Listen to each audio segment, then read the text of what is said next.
Hello,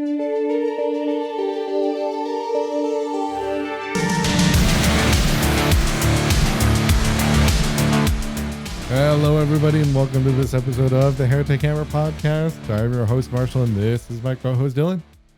Hello, hello. And I've pulled the move. It's the first of the month, yet I'm already on this screen showing this very peculiar background. Could that mean?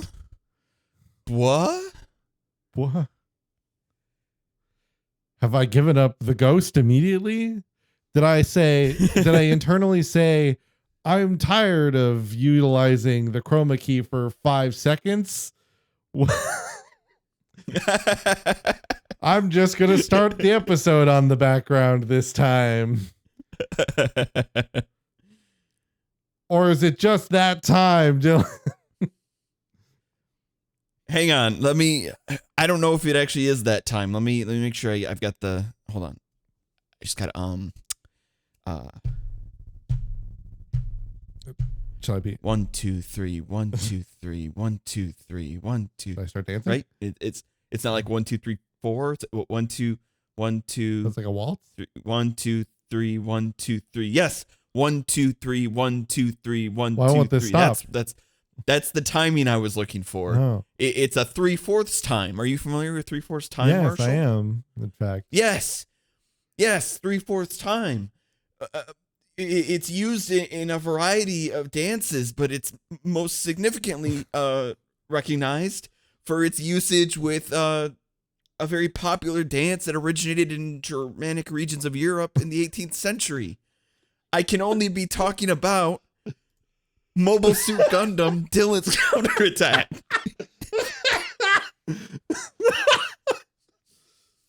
That one is an intro for all time, let me tell you. I'm so mad that I laughed there. I was trying to hold it together. Just kidding. If we're talking about a long historied form of dance that originated in the 18th century that operates primarily on 3/4 time, I'm not talking about our silly little Gundam sideshow. I must be talking about a waltz. Ooh. It doesn't and as stop. you mentioned not 2 minutes ago, and also 0 seconds ago, it seems to never end. Almost like it's some sort of endless waltz. Marshall, I'm going to be real with you, okay? Yeah. I'm going to be real. This is not me doing that was the bit. I'm glad we did the bit. Okay. This is the real part. Okay. I genuinely originally had multiple slides dedicated to the history of the waltz.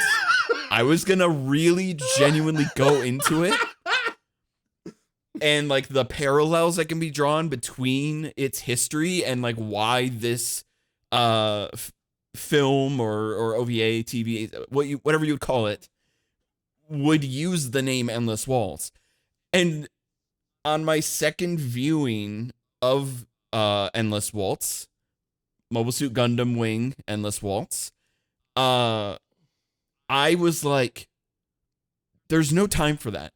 I enjoyed it so much that I was like, when we do the episode, yeah, we'll have our introduction, but then I just want to get into it. Nice. There's not enough time for me to waffle about the history of the waltz for 20 minutes. Yes.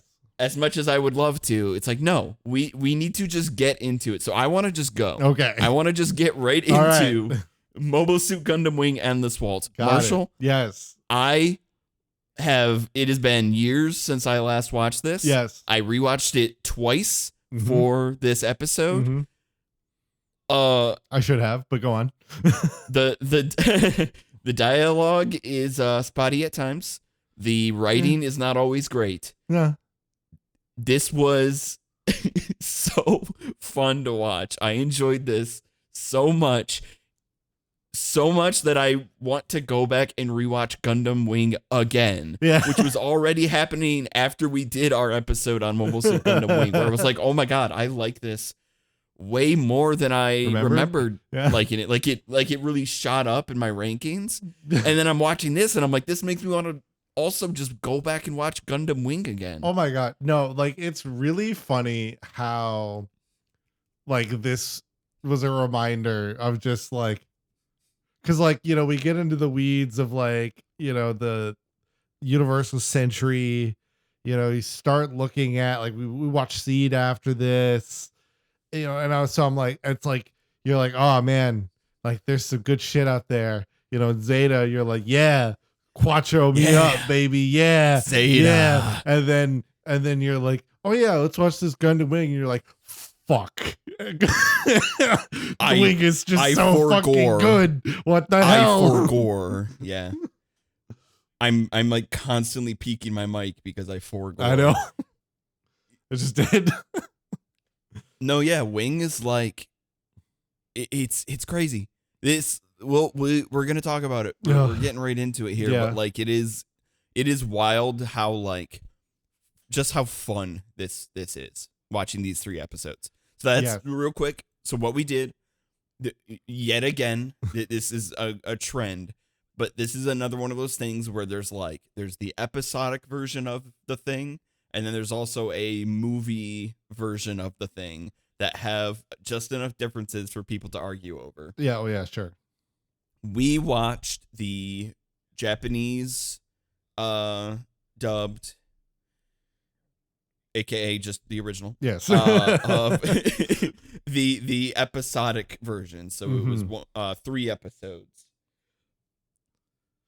Which this had the unique thing in the original viewing of Gundam Wing, where I had watched about half of the series subbed and watched then the second half of the series dubbed, because it became available dubbed. Right. And it's generally easier for me to watch these series dubbed because I often have them on while working, you know, and like it's the screen is like, you know, because ADD brain, I'm able to do this without obviously being hyper distracted by either thing.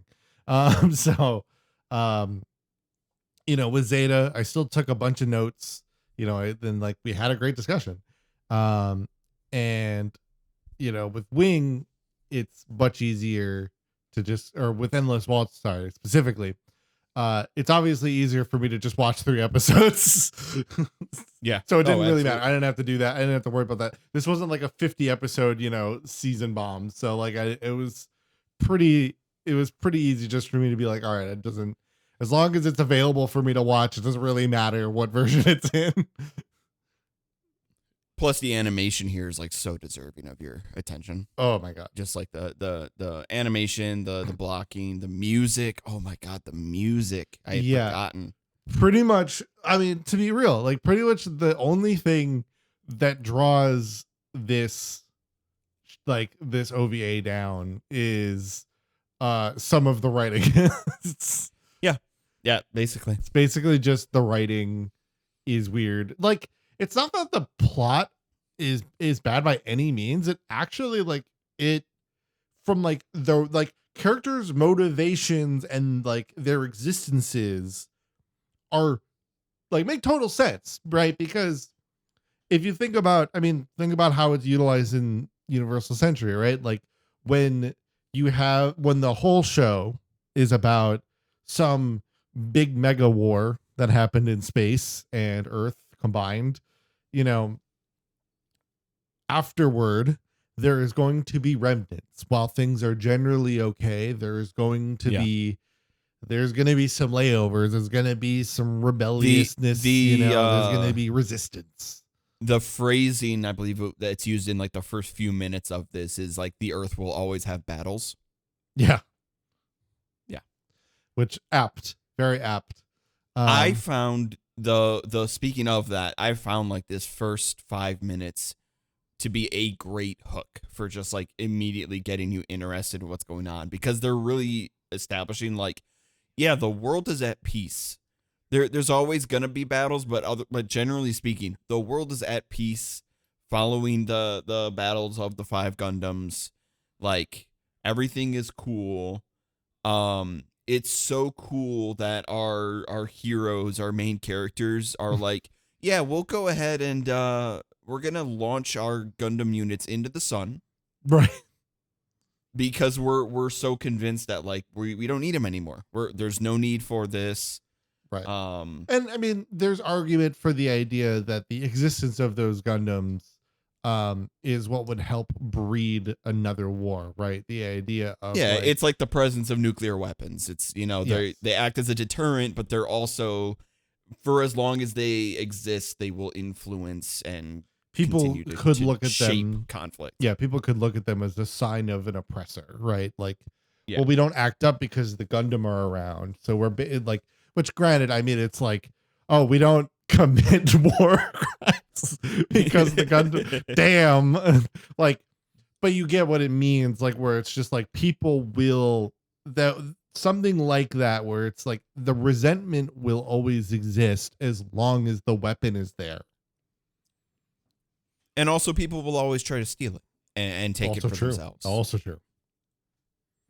So yeah, it makes, so like the, you know, it's like a great premise and everything is wrapped. It's just that like there are some bits in the writing, or like specifically one bit of, you know, he's always had kind of this problem of a poor character motivation in this, but where should we start, I guess, first? Who could- right? Do you want to hold off on that? Well, it depends, I this guess. Where do you want to specific start? character that you were hinting at? No, let's, yeah. So Depends. one of the benefits, again, of this not being like a 50 episode thing is that we can kind of more easily just kind of, you know, work around it. Yeah, we can I segment actually it. want to start with the idea of I'm pulling it up here. So as we mentioned, the main characters from Gundam Wing, you know, Quattro, Duo, Hero Yui, our main protagonist, Troa, they have made the decision of like, hey, we don't need the Gundams anymore. We're going to send them off into the sun. So the four of them agree to do that. They get their Gundams all neat and packaged up and shipped off. And like the Gundam Wing Zero is in like its own thing. Well, 3 out of 4 of them do. But one of them, one of the original gang, decides that they don't want to do that, and that would be Wu Fei. Yes. Friend of the podcast, long beloved by the two of us. Wu Fei is like, nope, I'm not gonna launch mine into the sun. I still have use for it. And would you believe it? That is just like the start of many bad decisions that he makes impressively within the span of these 3 episodes. Yeah. Yeah, so okay, we can talk about this. So I was in a bit like, you know, the, like I said, like the wrapped idea around this would be fine, right? The idea that like what I enjoy about Wu Fei as a character generally, right? And this, because this was true in Wing and it's true now, is that he essentially is a character that has up to this point truly never learned his lesson. He got this idea initially when, like, at the end of the series, like trying to, you know, or not being able to fight Trey's kind of not, but he never got that full closure in it, right? Yeah. And so Certainly. I kind of get where it's like you give him a very short-sighted kind of motivation to try to create, to put him in this role, right? Because his function as a character is that he is almost the epitome in some regards of the vicious cycle of war, right? And his personal demons, right? He lost his love, his wife, to, you know, essentially to this war. he and like the various oppression and all that, and then felt like he wasn't a good enough warrior, felt like he couldn't defend people. Then, he was bested by Trays, and so he kind of ended up with this weird like competitiveness slash almost idolization of Trays, and then never got the full amount of closure, despite that Trays was in a way trying to teach him a lesson through this, but whatever. And he kind of got warped by some of Trays's mentality, seemingly, right? And I think there's a route for that. And I like the idea of his personal demons being a good representation for the vicious cycle of war. But the execution here was, I get it, they were working quick because essentially we're going movie length, right? Yeah. Getting them into the position from a pre-standpoint and like wanting it to be a surprise to the other main characters. I get that they kind of have to move quickly on it, but felt odd because this isn't just like, oh, unknown backstory. Like we have an entire 50 episode series of backstory going into this. So it's a little weirder and a little out of left field still. And it doesn't feel like it matches where we left Wu Fei as much, It feels like a bit of a weird, like soft reset for him. As if we're picking up with him not at the end of Wing, but like halfway through. Yeah, where he didn't get, and like I said, like he didn't get full closure. So you could argue that that's a reason that he could have these feelings and that he could be in this mentality, but it still just doesn't feel like where we left him, as you aptly put it. He has a really interesting sort of later in the film when he is fighting with Hero, he makes a point of sort of emphasizing this idea of like the Earth isn't actually peaceful, like nothing's changed when it comes to Earth itself.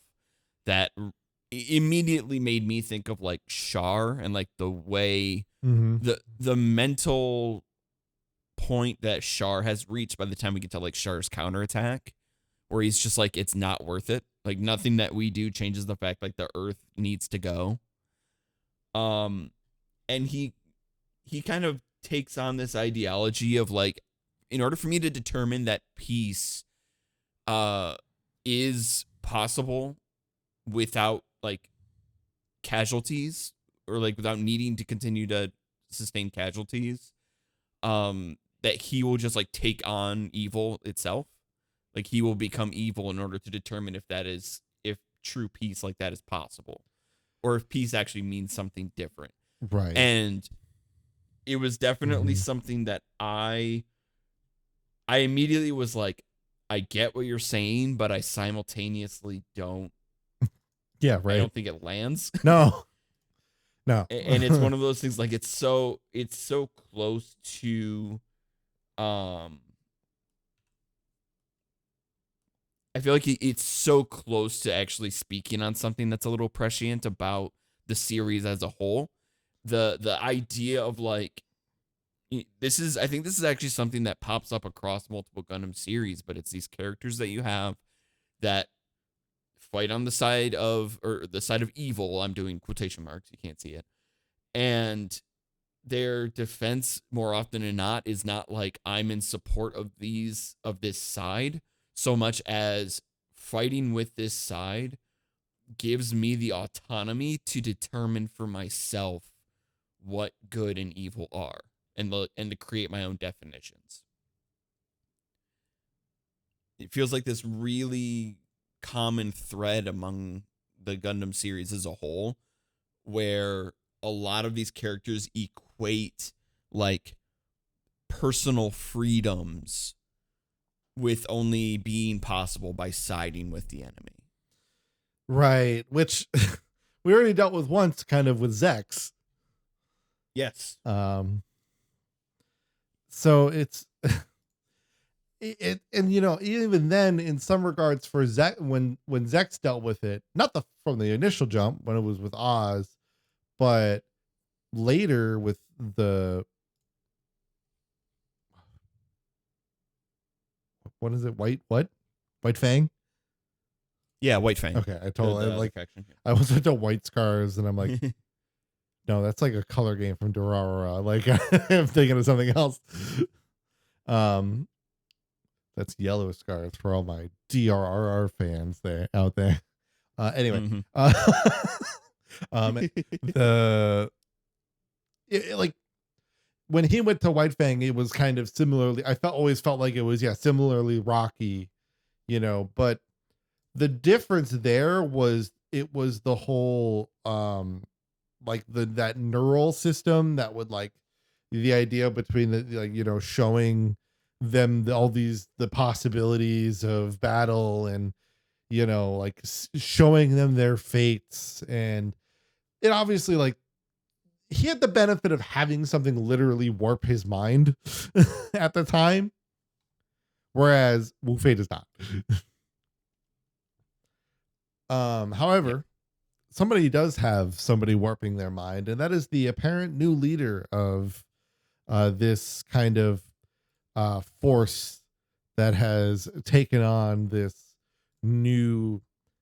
It was a newer colony, right? Or was like the Yes, a newer colony. Yep. yeah. I that was the part. I was like, was it just like they're essentially re-inhabiting it, or was it literally a new built colony? Yeah.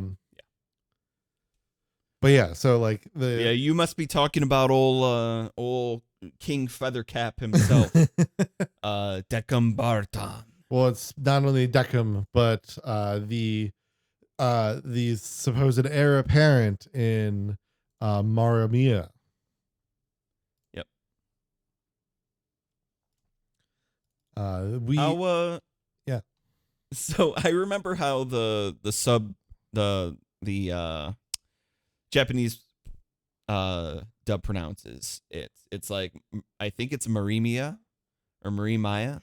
Yeah, I didn't remember. That's kind of I why did just find said it myself the way getting I read it. confused a couple times where I was like trying to remember exactly how it's said.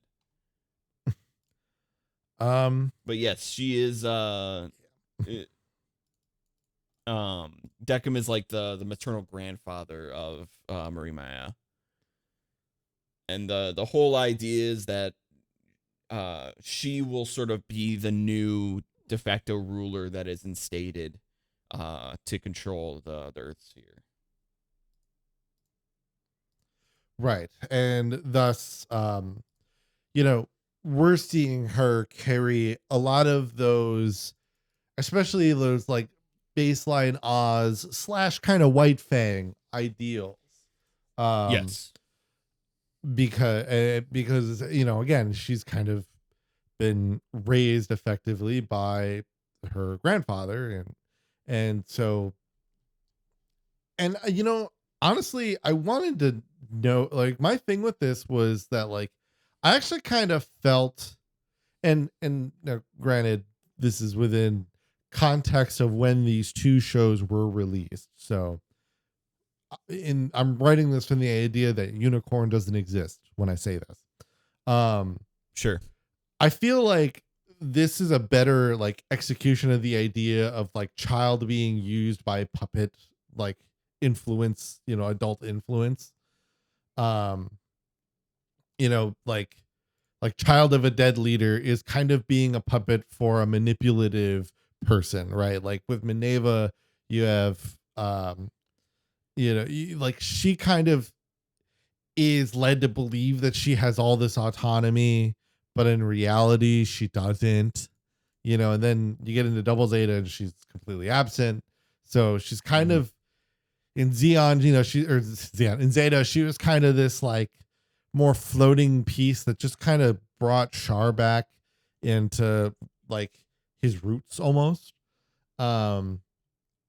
But like she clearly still had influence, and her ideals, like thinking that she wants to just essentially defeat the Earth Federation, and not and essentially have Xeon be in charge. clearly was still, again, like I said, influenced by the adult in the room, effectively. Um, Mm-hmm. yeah, because her mom really wasn't clearly doing much of anything. I always felt like, um, you know, Mar Marimia, Marimia. Yeah, actually, looking at it, it does kind of feel like it says Marimia. Anyway, she's not just like a good manipulated child when it comes to like character from like a lying paternal figure, but like she's made stronger for it. Like her confidence is like really like apparent. Like she doesn't just like talk things because her grandpa said it. She believes it, and like she believes she is in charge. Yeah, And absolutely. that's what I think is so cool about her as a character is, because like Trey's was a complex person. Thus, it's very easy for her to be manipulated about like essentially Trey's from a particular point in time. His face, right? The face that he gave to people. But because he was very, kind of two-faced in a more nice way of putting it. But he Mm-hmm. had like a public figure and a private figure. And so it could be really easy to take him and manipulate somebody based on the wrong parts of him. And so I thought honestly Marimia was actually kind of interesting to gauge because of that, because it made it clear that like she probably isn't fully gone, and that she's clearly just under this influence, but it's like, Well, yeah, it it's took not one bright so slap loose. to get her to come to her senses. Sure, but like it was the bright light that came after a fucking like the roof collapsed on her. Yeah, it was the more than literal just destruction. yeah, it was more, it's like she was surrounded. She was looking at the fact that everything that she was told, the superiority of her people, right?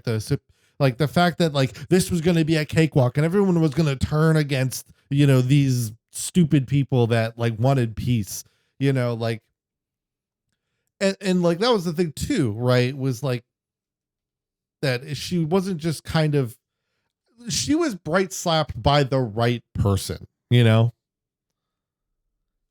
I think that's what also like helps matter for this.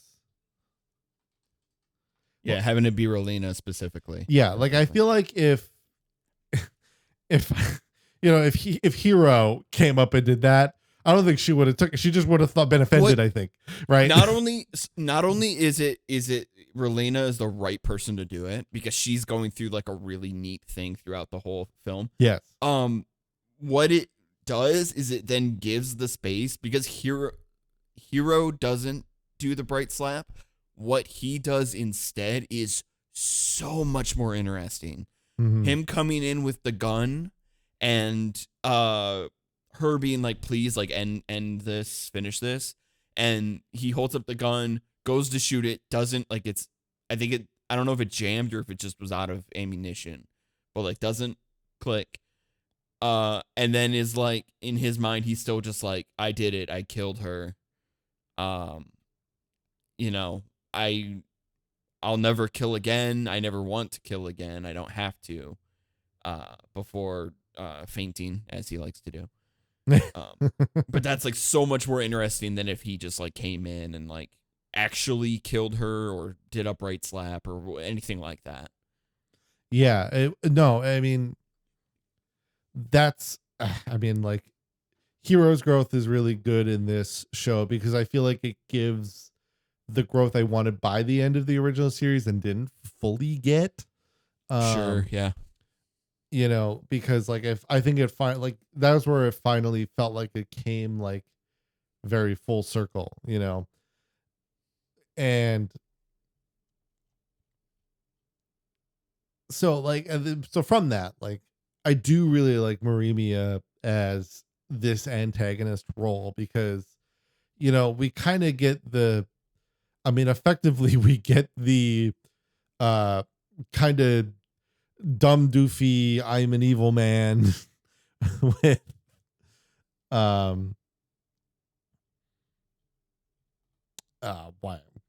why do I keep forgetting his freaking name? Deckham.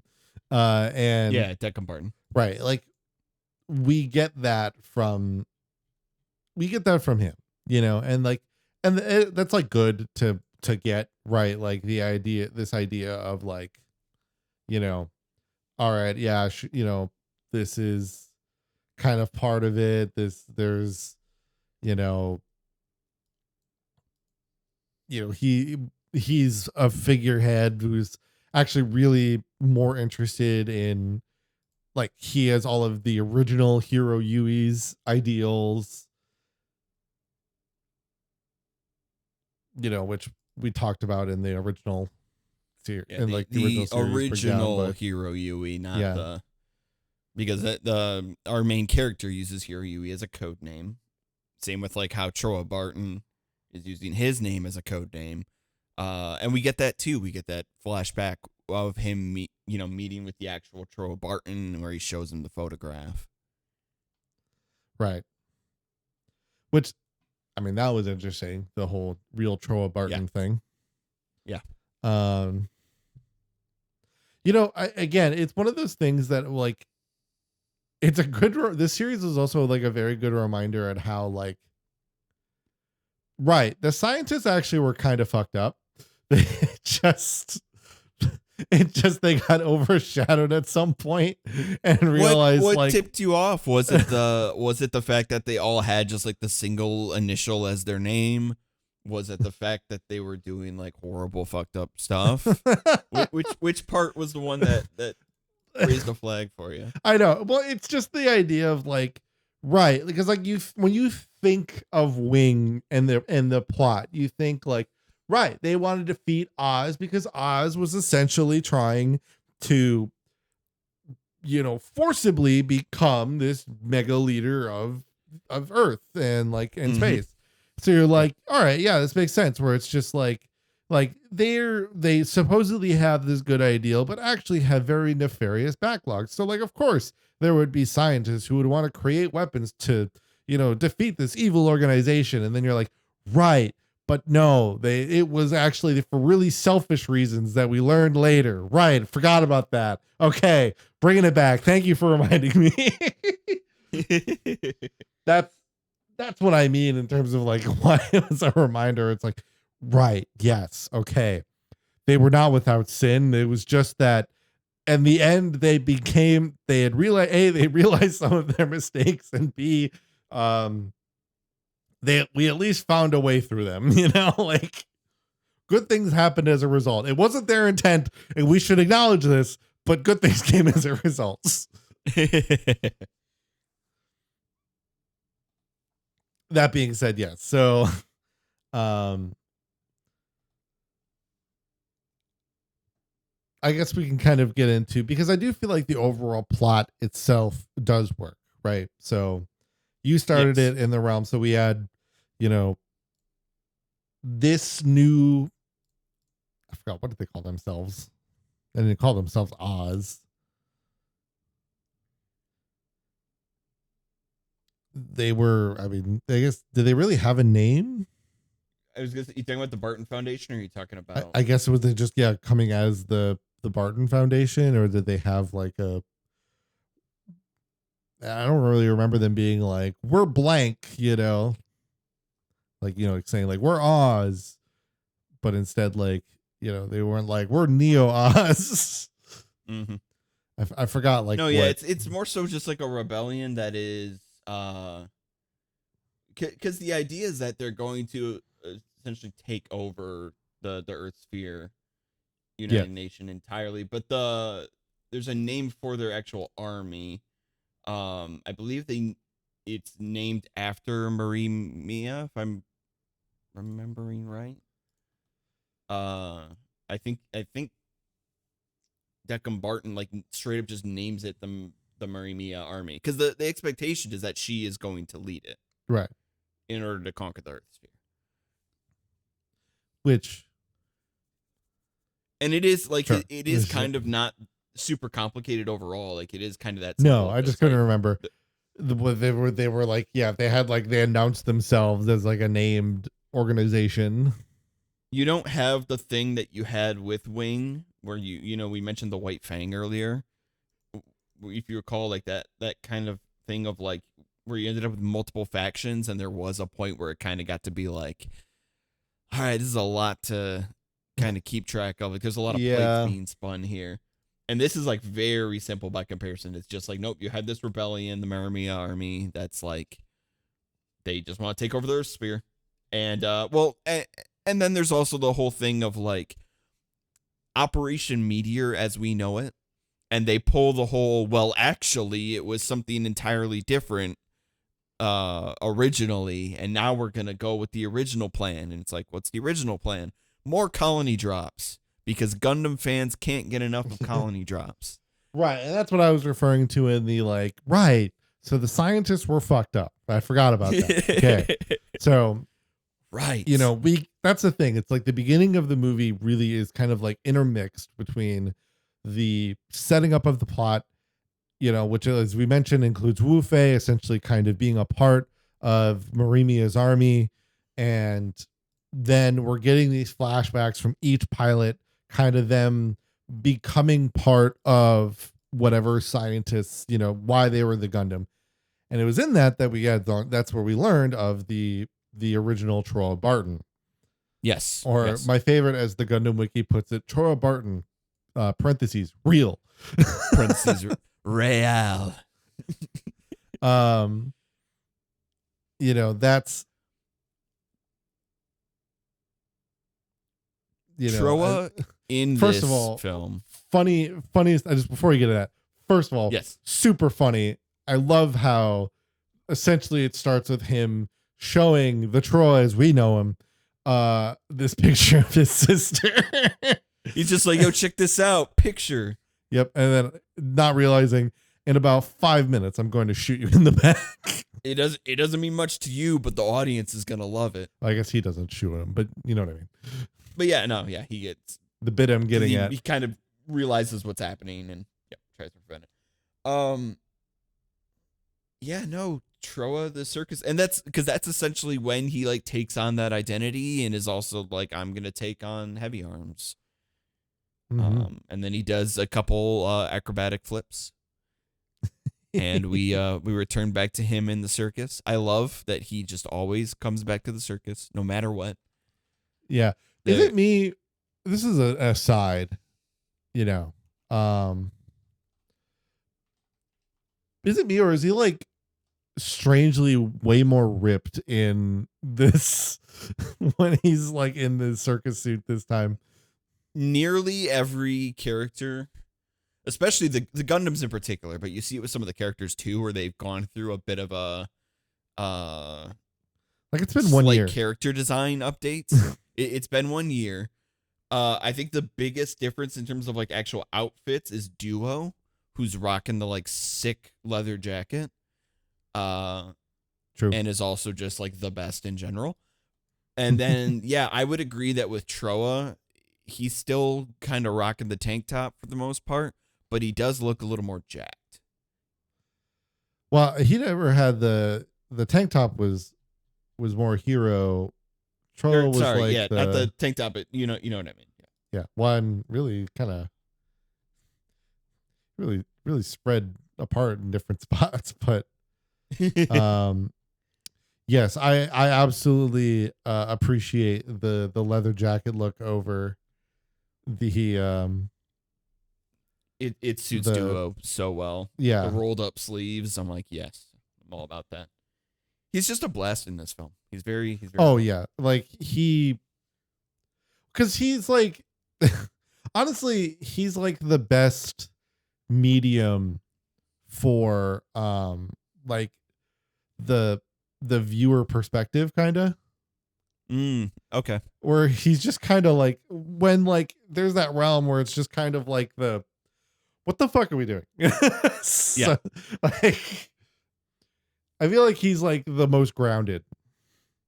Because I mean, Quattro could be, but like we don't see him a lot.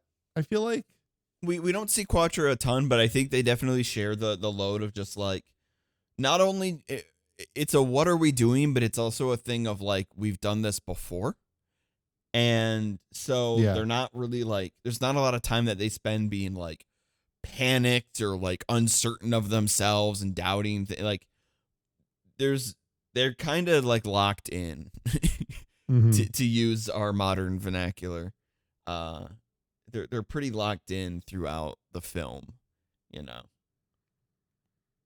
That being said, I think one of my favorite parts generally about Wing and watching this, because like, you know, it was one thing in the first show where they didn't really have suits in like a pilot suit until like the end of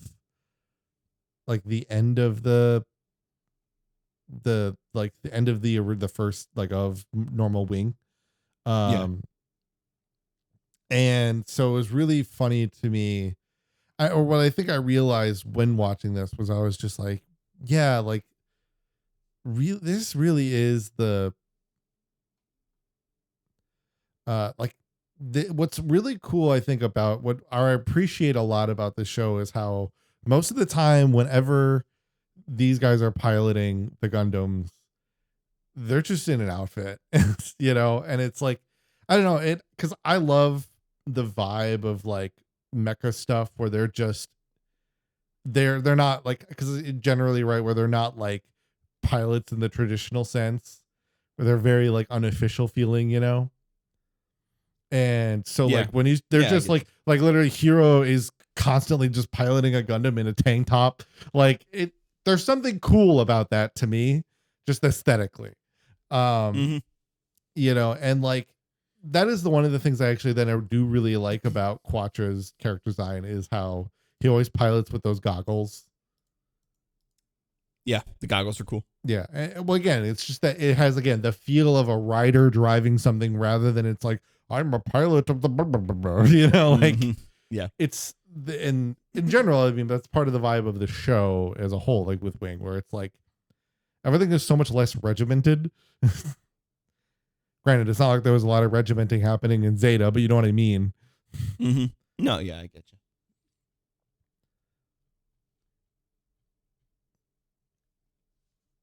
But yeah, so then as we mentioned, we kind of go into these flashbacks.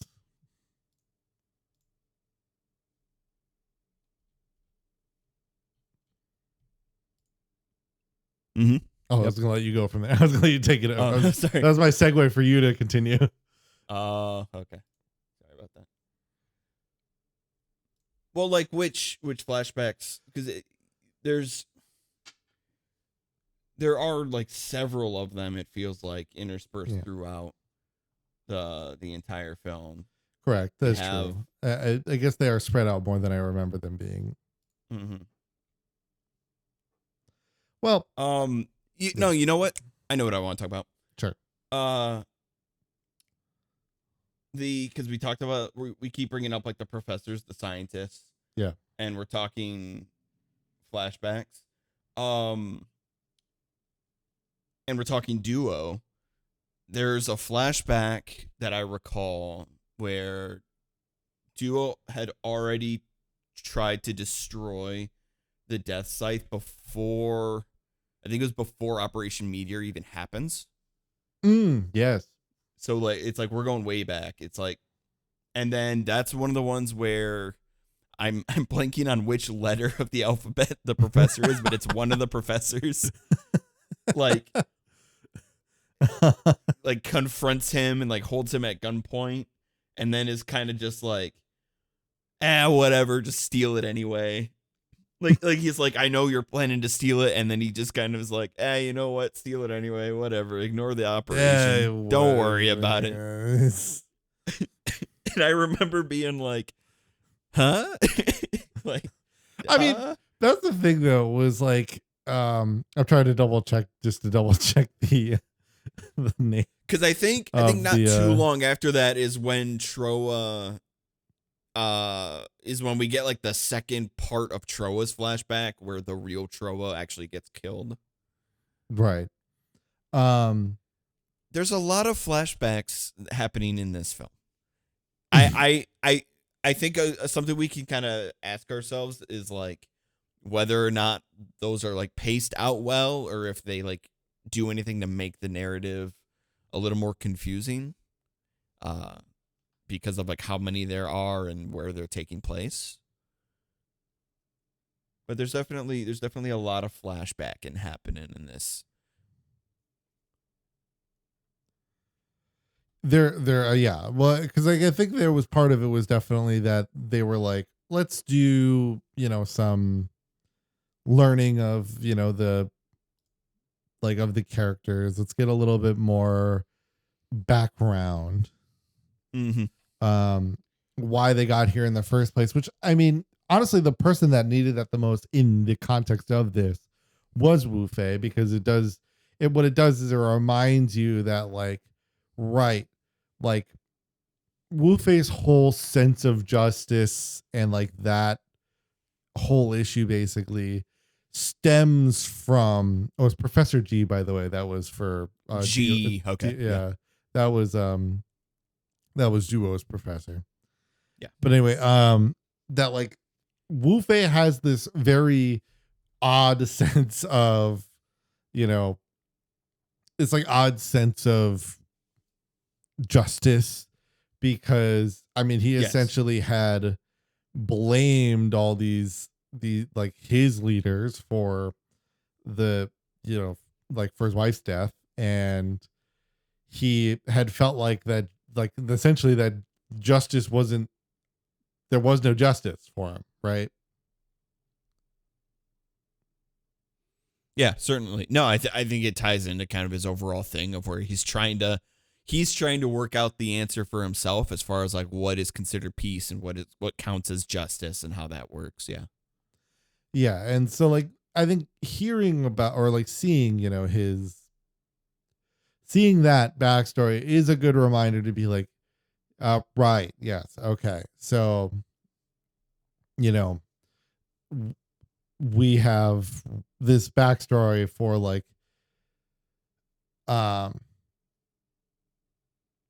like we have like this backstory onto like why he is so,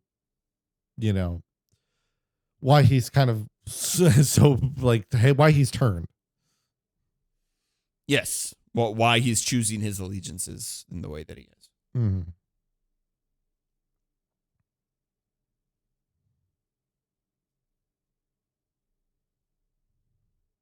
How do you feel, stepping away from the actual plot elements for a moment, how do you feel about the fights that occur between we can even like stay specific to like the early fights, but the fights that are occurring between Hero and Wu Fei, just like the battles in general between the two of them? I mean, it continues to be the case that Wing has some of the generally the best fighting animations in the game. Mm-hmm. Like it was so funny personally, because I think one of the things that I had attached to positively with the first, with like the first watching Mobile Suit Gundam, was the feeling that like the Gundam is the special ship, or Mobile Suit, and then everything else is like it is like a different thing, that there's like the idea of the one Gundam and then the everything else, right? Which they all can be unique too, but they're just not like the Gundam, quote unquote. Yeah. And then you had this show where it was like, no, we're gonna have many Gundam. And I was nervous that I would feel weird about that. And this show kind of like very much continue, like helped me in that realm of like, no, there can be multiple Gundam and they can all be cool. I like that as Hero and Wu Fei are fighting, even in like the very first fight that they have, you can pretty easily tell how much Hero is like holding back. Yeah. Which, kind of builds to a head in like their last like major confrontation that they have. But yeah, it's pretty clear right away that like he is just not like using his full power or his full drive in those fights. It's a lot more defensive the way that he's fighting. which I found made like the final fight between them to be like really satisfying, but also kind of like tragic in how it results. We should definitely talk a little bit about kind of one of the other big events that's sort of happening. So we mentioned Relena before. Our friend Relena Peacecraft. So she gets kidnapped Yes. That by is Deckham Barton. yeah, it's the baseline And of the plot here. yeah, she is kidnapped by Deckham and the soldiers of the Marimia army. She meets Marimia Barton and they spend a lot of time together. And that's kind of like our, as an audience, that's like our source as she is learning about like the Marimia army's intentions and what they plan to do. That's also how we are learning sort of what their goal is and what their plans are.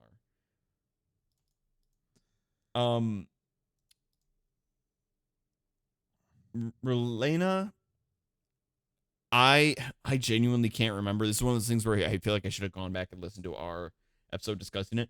I don't remember disliking Relena at all in the series, and I really liked her here as this sort of logical foil to Marimia. Mm-hmm. And I like the sort of thinking that she has to go throughout this movie that ends in the emergency speech that she gives Yes. to like the protesters, kind of coming to that idea of like the idea of being able to attain peace is not necessarily always possible by being peaceful. Of like you have to still fight for yourselves in order to actually attain peace sometimes. Yes.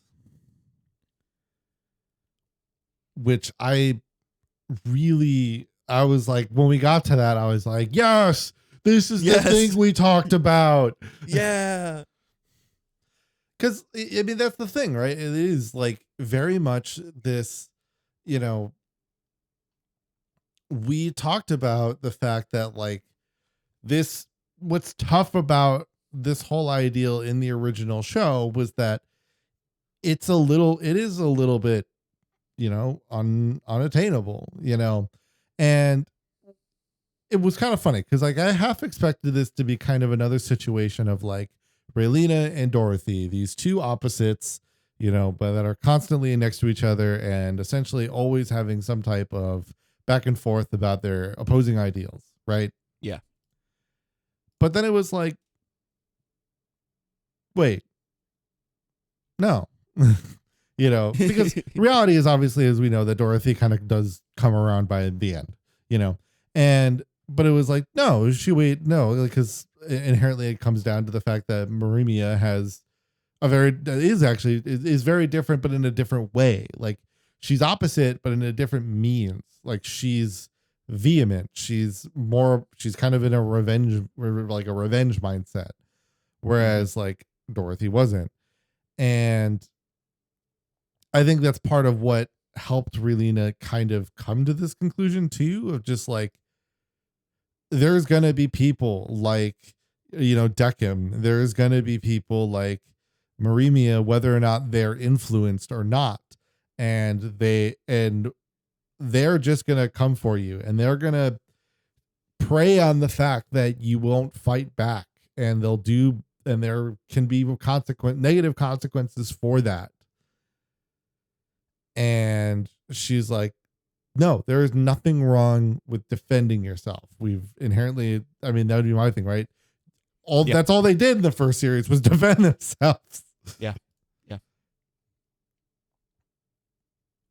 Thus I think it kind of worked twofold, because I think it worked to really justify, Zex's, kind of whole,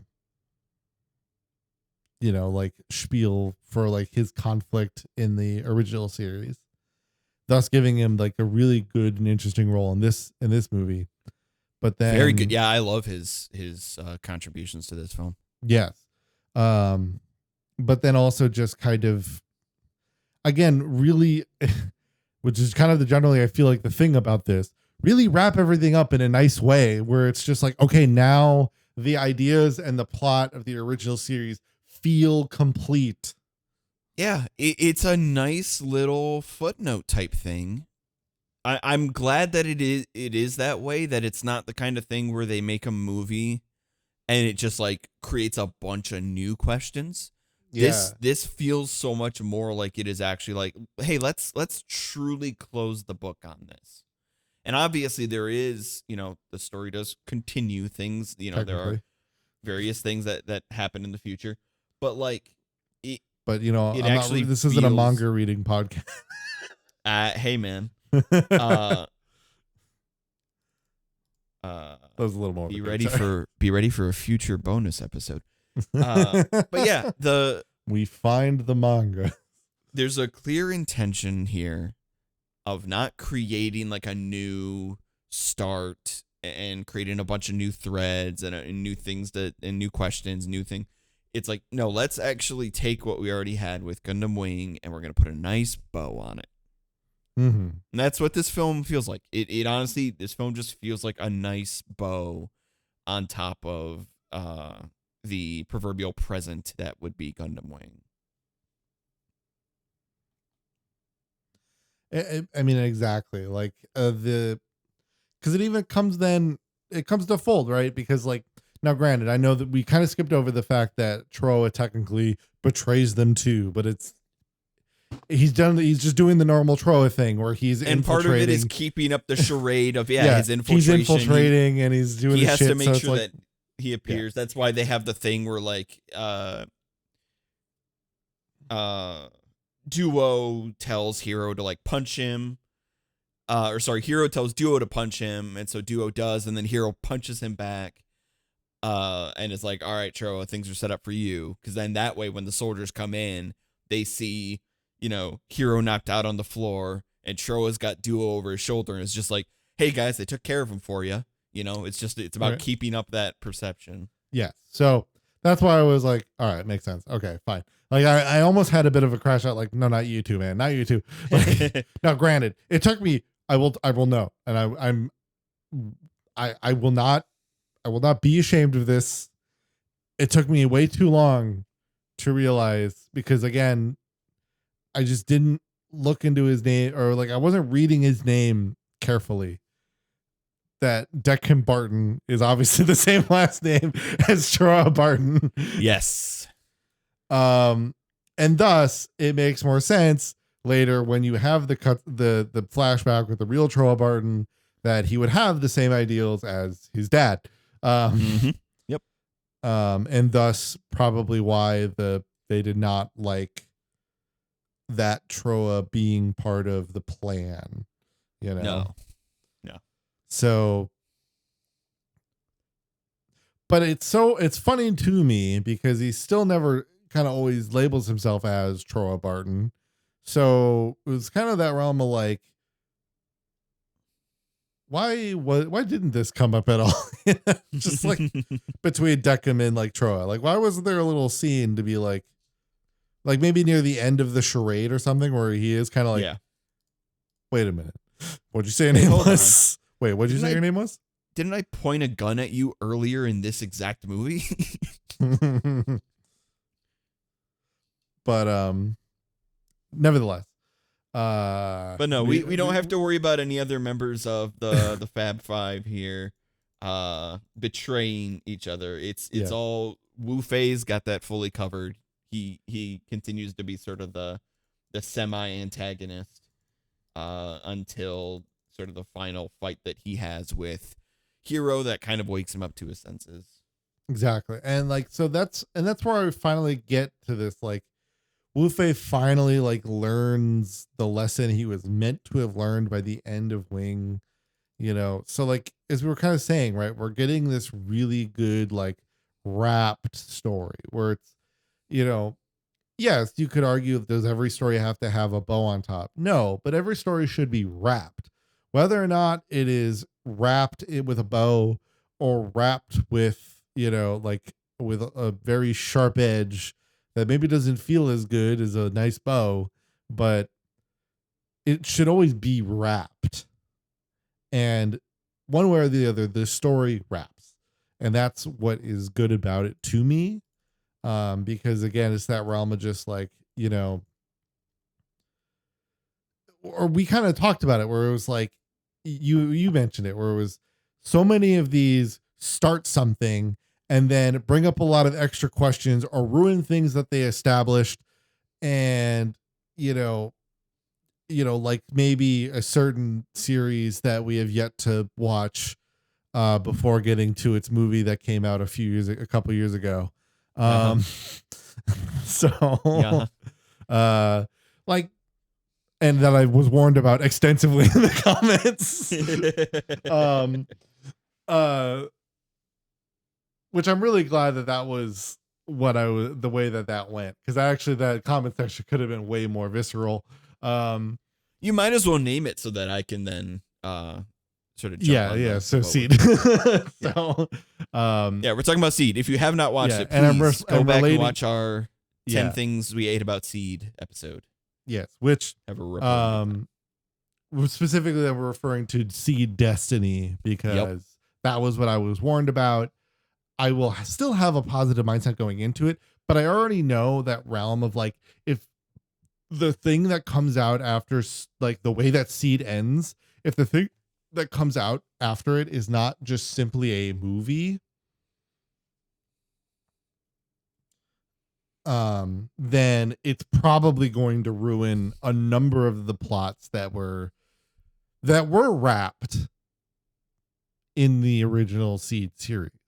that. So now there were questions that could have been left, sure, but there's always, whenever you have a full length series like that, that's a lot of time, which means eventually someone's going to be like, we need to add blank, and that blank is likely going to ruin shit.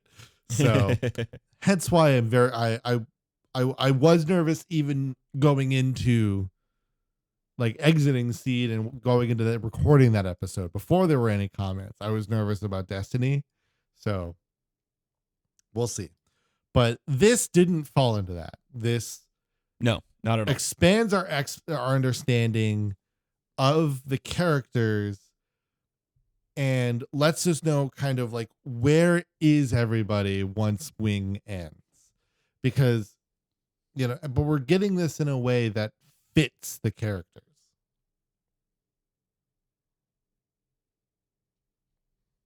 Yeah, absolutely. And there's a little bit of, building upon, they make sure to have a couple of moments where they immediately resort to, should we self-destruct, because that is just the favorite thing to do in Gundam Wing. Is like, we're slightly the odds are slightly not in our favor. Should we self-destruct? No, hang on. Give it a minute. Also, like the thing was supposed to be this kind of thing of like, they weren't truly meant to or whatever, but like Hero essentially enacted this in the show. Yeah, very much so. Man, I love the mini versions of Wing Gundam. How do you feel That poor about Gundam. Yeah, totally. How do you feel about speaking of Hero, his dream / flashback sequence that he is having with the girl and the dog? Holy crap. It was actually, I found that fascinating. Yeah. Because it was just like, we were kind of under this perspective through basically the whole show that the reason that Hero is the way that he is because he was effectively this trained soldier, might as well have been basically brainwashed to be soldier guy into this role. That's kind of the idea that we were given, right? And then we see like, Oh, no, he does care.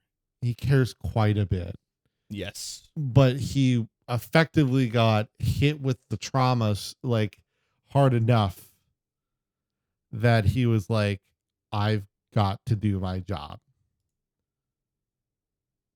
because I think it's that realm of like what he always what he kept secret was he wants to never cause that to happen again. Mm-hmm.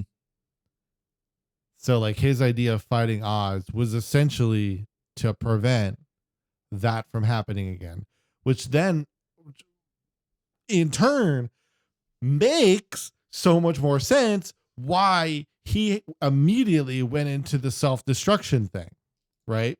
Yeah, totally. When it was like, hey, I'll end this conflict. Like, if me destroying this Gundam ends this conflict, then I'm doing it right now.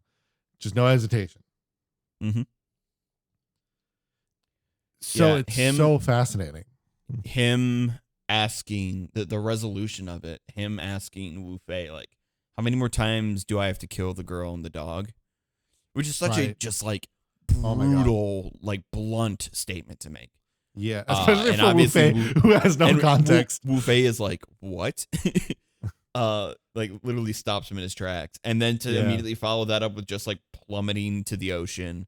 Like he basically gives up, like turns off the Gundam, as you will, and just like falls back to Earth. Falls into the ocean like Lugia in Pokemon the movie 2000. It just, and like you said, like it just becomes this thing of like, in order to ensure that this isn't cyclical and that this isn't just going to keep happening again and again, I'm going to have to keep having to kill people, and in a metaphorical sense, keep having to kill the girl and the dog over and over. I'll remove myself from the equation.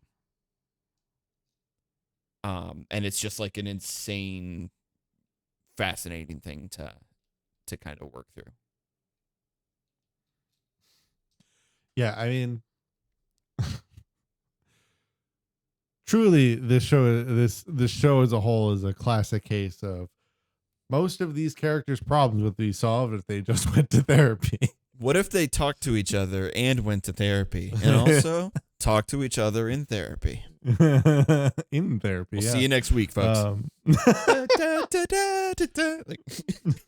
Credit roll. No, absolutely. but yeah, it's just so funny to me because of how, yeah, like it's just, but it was like such a that I mean that statement, right, was like the really key one where it was like, and it's like I'm glad that's also like what really finally kind of stuck to Wu Fei was like, I don't know, like even though he didn't have the context, I think what he got from it was just this realm of like, this isn't about you. Yes, that there are other. He is so in his own mind of like, I need to determine my own form of a justice system and like how peace can be achieved, and it's all on him. He's putting it on himself always. And this is such a like wake up thing for him to be like, no, the people that I'm fighting, they're also, they have their own things that they're going through in relation to this fight, this conflict. And they're like, they have their own justices that they're working out, their own means of like what they think achieving peace actually means. And he can't just keep assuming that he's the only one that can sort of figure that out. Right. And so it's that realm of like, yeah, the motivations going into this might have been a little raw or kind of a little out there. But they come around, like yeah.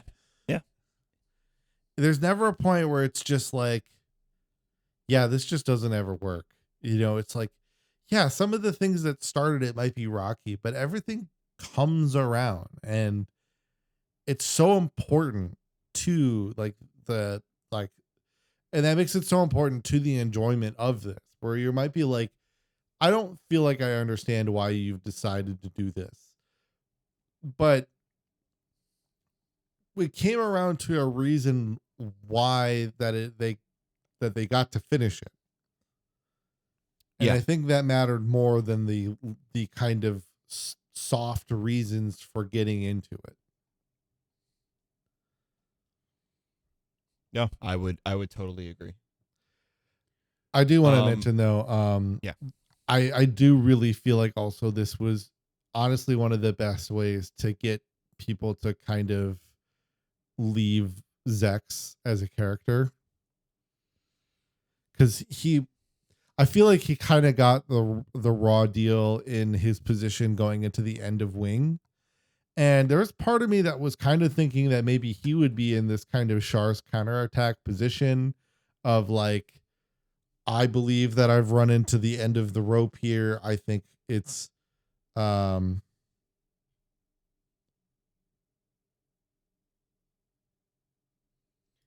that similar thing of just like none of this is worth saving or worth fighting for. Right, exactly. So like I expected that kind of, but then the fact that he kind of immediately comes into like he has already essentially found his reason, and he's kind of decided like, no, I am here to be exactly what this essentially organization is. Like, yeah, there's this organization that has been preventer. Yeah, there's this organization that has been founded in the wake of the last war there, called the Preventers, and Zex's role in this film is largely as a part of that organization. He signs up to fight alongside them, and no, I agree. It's a great swerve away from what we would kind of expect from that type of character if they're being modeled off of Char. In a way, he's kind of what I wish Char would have been, to be honest. Mm-hmm.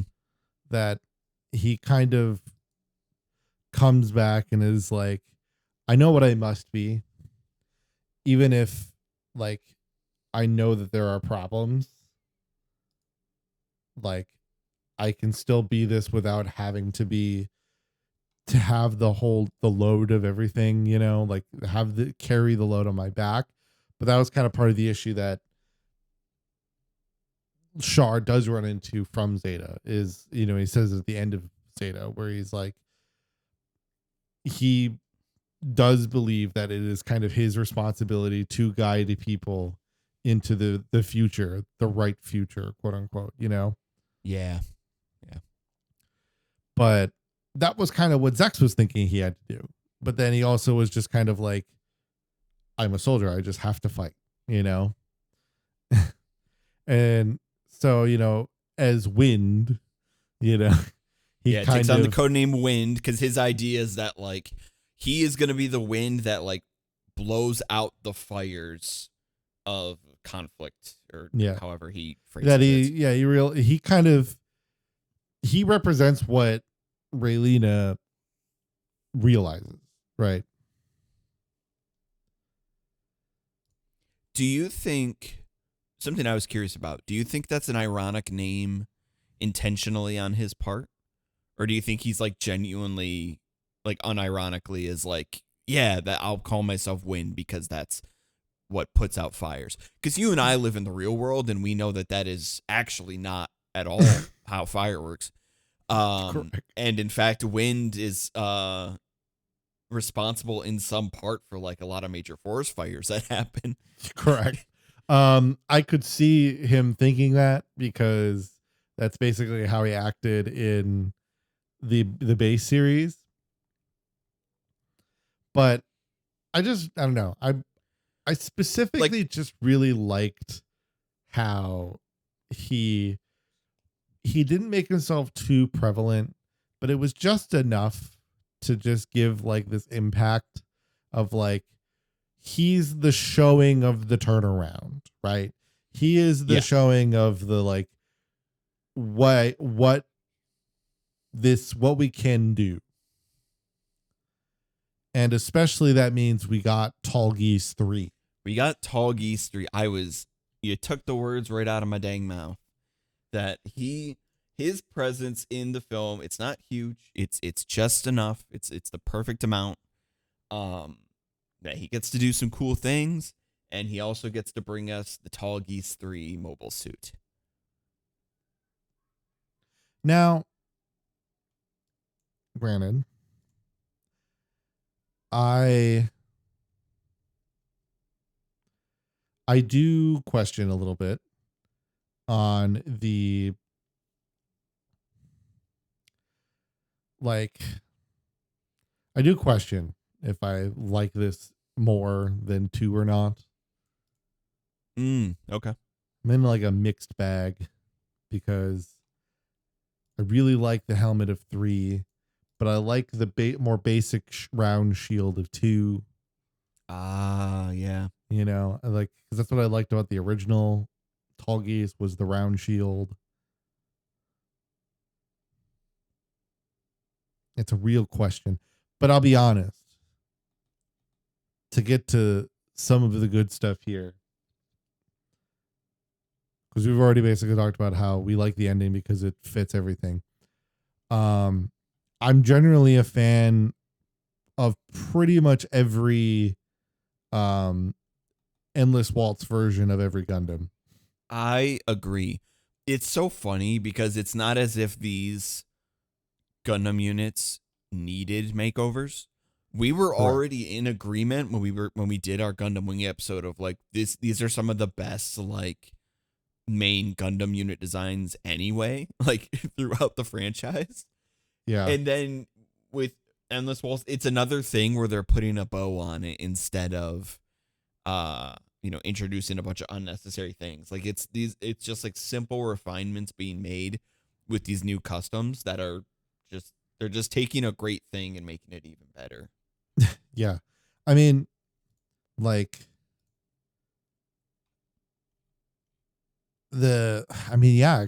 like, I think what I do appreciate is that like Shenlong becoming Ultron, it having this green basis is very helpful for like just establishing more of like a unique uniqueness, identity, right? Instead of having the red, white, and blue and yellow, right?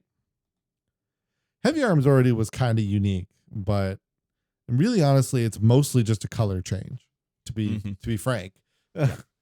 That being said, still, I like the colors more. It's a better coloring. Also, he has dual Gatling guns instead of one Gatling gun. And it looks cool as hell when he flips through the air and is doing, spins and kicks and is using both of the guns. It is just cooler. Yeah, it is just cooler. Especially given when he has all 4 of them and it's just like I think it's time to ask you a very important question. Oh, yes. A very important question. Yes. All of the main mobile suits kind of go through like this slight upgrade. But I don't think I had asked you this question during the original Gundam Wing discussion, and I simply must now. How do you feel about giant robots with angelic wings? Damn it. I didn't mean to choke there. The question clearly just took me so aback.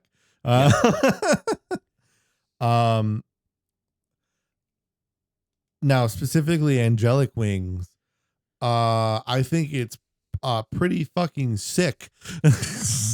Thank you. I'm glad you agree. I'm glad you feel the same way. Can I reveal something? What? I definitely want to hear more from you on your thoughts on this, but I just want to reveal this. I am fully on board with Wing Zero's design, including the wings themselves. There was 100% of time in my youth where I was like, "Nuh-uh, that's stupid. That's going too far. Why would they need, they already have thrusters to fly. Why would they need wings that flap? That's silly. That's ridiculous. There's no wind in space. There's nothing, there's no updraft for them to catch on. Why would that's dumb. And it took, maturing into an adult, and going through, many experiences in my life to come to the correct conclusion, which is shut up about the logic. It's cool. It doesn't matter. It's cool. And it sounds like you agree that like it's cool. Yes. Now, how do you feel about Gundam with demon bat wings? Would you believe it? Also cool. Thank you. And you know what what I will say though? Go ahead. In Gundam Breaker 4, they made it look bad, and I am upset about it. Look, man, I hate that I don't disagree with you. I don't that's think the game's fault. That's I don't the think they game's look fault. awful, but they could look better. They made it look too stiff. They made it look too stiff. Yes. I know that they're meant to be largely stiff, but they're emulating the model show. Kits, but at they the same time, come on. move in the show. They clearly move in the show, Yes. and there has to be and if that's how all the model kits are for Death Scythe, then that's like Bandai fucked up. Oh man, they don't move a lot, but like it does move. I definitely, I think even back then as a youth, I was still kind of okay with Death Scythe having those wings, because it's one of those things where it's like you're getting close enough to Destroya from Godzilla, where I was just like, well, I love Destroya, and that's basically the same silhouette, so I can't be that mad. But the feathery, flappy wings are too far. That's too much. I think maybe what gets people is that whenever they have the wings come out, they always put the illusion of the feathers, But that's just that it's supposed to be an illusion. It's just like a visual effect. They're not real. Yes. It's not actually shooting out feathers. That's why they're translucent. Yes. And also, it looks cool. But no, I totally agree that it's introducing the. We spoke the very first episode that we did of the Gundam. I was talking to you about like real Robo versus Super Robo, the two like major categories of mecha, like anime and games and such. And Gundam falls into that kind of Super Robo category, absolutely. But I think this, even for some people, was like we're dipping our toes into just like straight up fantasy. And it was like it's like a step too far. It's like a bit too much. But I'm glad I don't feel that way now. I'm glad that my mind changed over time. Yeah, absolutely. And you know what's also sick? What? Seeing the Wing Zero in its full glory is awesome and fantastic. What's even sicker is that they had the cojones to be like, all right, cool. Now he's going to go to Brussels and he's going to fire his super cannon to blow up the base. And it is going to literally tear the Wing Zero to smithereens from the sheer power of the gun. What a design. What a gun design. Truly. So good. This is one of my like favorite moments across Gundam, period. The art itself is immaculate. The animation is incredible. The music is thumping. Everything is perfect. But like you're watching him just be like the whole thing where Barton tells him that Relena is there with them. Like, hey, we have Relena here. She's in the base too. And he's just like, okay. And just keeps firing and continues to blow up the base. It's just, oh my God. Well, because he calls above. He's like, hey, you said He's it. like, yeah, You said it's impenetrable, right? Okay. Fair enough. bitch. Like, You said you couldn't be damaged down there, so calling your bluff. I specifically asked you, hey, are your shields up? Can they be penetrated? No. All right. Okay. Well, then I'ma just ball out. Okay. Um.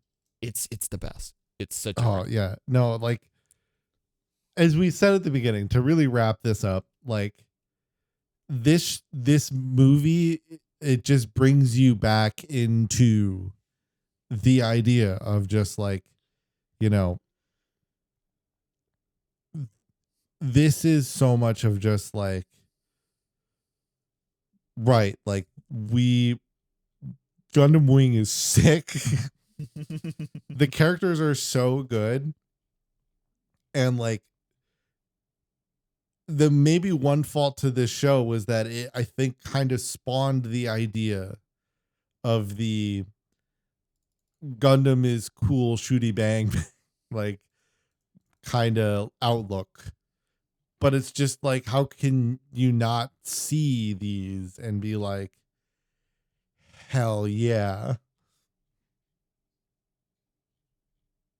Yeah, absolutely. But it does a great job still of just being this great rap, this great way of letting you know, like, now truly, here's where they all are. Our heroes do triumph. Marie Mia takes a literal bullet for Elena. Barton, very interestingly, gets shot by one of his own men. Yes, actually, I did find that very interesting. Who describes him as like a rebel, which I think is a really great, like, sort of comeuppance for him. And then like I mentioned earlier, like you get the thing where Marie Mia gets shot, and then Hero comes in. He acts as if he is going to take the shot to actually end her life, to end her pain, her suffering. And it doesn't actually happen, but he still speaks as if he has done it. And in doing so has kind of like ended his personal cycle, his personal loop of having to like keep causing the deaths and pain of others. And then the group cleans that up for real by finally actually disintegrating their Gundams, including Wu Fei. Yeah. And Wu Fei gets a nice. He has to do it by himself because, you know, he can't weird ass loners. He's still got to do it by himself. He can't bear to do it with other people. He's still got to be the shadow of the group. But yeah, he also decimates his Gundam and kind of comes to terms with like, I no longer need this in terms of like keeping the peace or maintaining a sense of justice. It's like, no, this is no longer a needed part of my life. Zex and Noin, Zex and Noin are super duper buddies till the end. Oh my god, they were roommates. And I think they're heading off to Mars because Relena had some kind of a thing going on Mars they were gonna go take part in. And everybody just kind of like settles into their different lives. Troa goes back to that dang old circus. You can't keep him away. It's simply impossible. And I think Hero ends up in like Shibuya. But yeah, it makes the ending is very sort of definitive and like, and everybody went their separate ways and went on with their lives, and we were back to actual world peace being achieved. But on Earth, there will always be battles. That's the takeaway. Yes. It's just a matter of how they're dealt with in a way. Yeah. And that's Endless Waltz. Yeah. I don't know if you can tell. We liked it. We like it a lot. Yes. I highly recommend it if you have not watched it yourself. The original 3 episodes with the Japanese dubbing are available at the time of this recording on the Gundam International YouTube channel. with like a ton of options for subs. So definitely check it out if you haven't, especially if you are a fan of Wing. As we said, it's just a really good kind of closure to that series and an easy recommendation. Absolutely. It was such a treat. I mean, it just was such a reminder of how awesome Wing is as a series. Mm-hmm. And if you obviously after watching Wing should just watch this right afterward. Yeah, no, totally. Don't follow our weird order of operations here. It wasn't available then. What do you want from me? We were also hoping that that's what we were I'm also saying, hoping we were going to watch it in theaters because they were doing that theatrical release, and then that ended up being a huge bust. Yeah, totally. No, yeah, but just don't. Like I say, if you have the opportunity to watch it right after, definitely do so. It's a nice coda to the series as a whole. Are there any other quick things you want to touch on regarding Endless Waltz before we take flight with our own angelic wings? No, I think we're not dying. By the way, that was just like a metaphor. Yes. No, I think we have reached our time, and I think we can make ourselves ready to head on out. All right. Well, hey, thank you all for watching and for listening. As always, feel free to subscribe if you're interested in more episodes of Dylan's Counterattack. But also, remember that this is primarily a Warhammer 40K podcast. So the next episode, we'll be right back with more great Warhammer content as part of Heretic Hammer here on the YouTubes and anywhere that you listen. And yeah, leave a comment. Let us know if you like this movie more than you like Wing itself. That's what I'm curious about. Yeah, do you still consider Wing the series to be greater, or is there something about Endless Waltz in particular that you're like, yeah, that's the cherry, that's the real sweet spot? Let us know. And also let us know if you think Zex and Noin are the OTP. All right. Thank you all for watching and listening. Yes. And this feels weird because usually you're the one that does the outro. I don't know why I kind of ran with it here. Yeah. Well, I can take over from here. So please do. I'm tagging you in. Yeah. So there is an episode that has not released yet that I've been futzing around with, where we talk about getting into tournaments.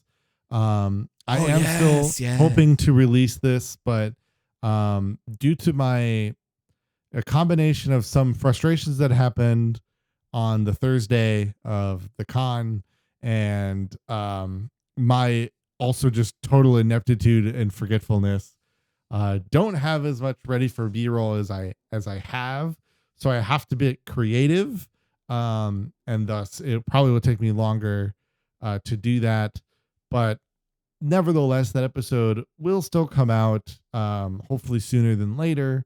But it may be in between some random lore episodes. I do think, week, but I don't know yet. Without the listener, the viewer having any context, there is a part of me that's like, the longer it takes for that episode to come out, the funnier it gets. There's, you know what, maybe like we're approaching, if it sits long enough, we're approaching a like Nirvana the band, the show, the movie thing.